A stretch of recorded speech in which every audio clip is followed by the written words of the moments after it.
that actually the work isn't really about me.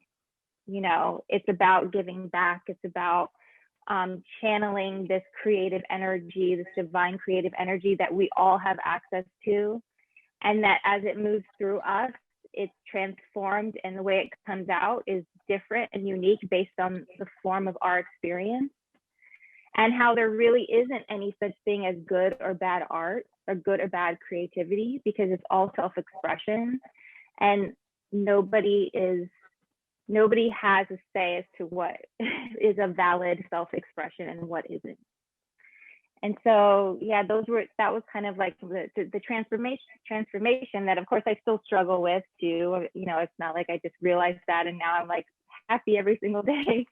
But this is the alchemy that I'm working with. The spell that I'm working with is, you know, how do I shift the perspective, and how do I constantly unlearn these things that I've been taught that just are an illusion, and find, you know, the essence of who we all are, and how, and in that truth of myself is also the truth of every other sentient being, and we are all connected in that essence of who we truly are. Thank you. Edgar? Yeah, it's definitely been a journey, and thank you so much for sharing all that, Bunny, because that really touches me, and I really resonate with a lot of what you just said.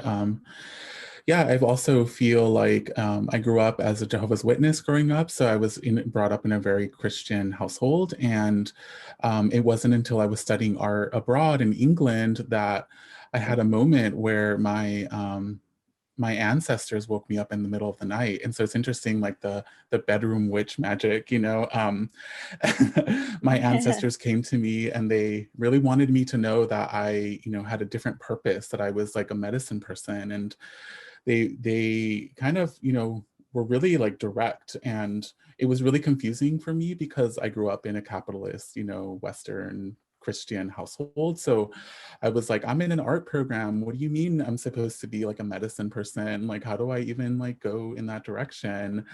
And so a lot of my life has been kind of bringing a lot of my different interests and passions together, and going from a place of feeling really isolated and really alone as a practitioner, as someone who is really excited about magic and witchcraft and indigenous epistemologies, and also art and art practice.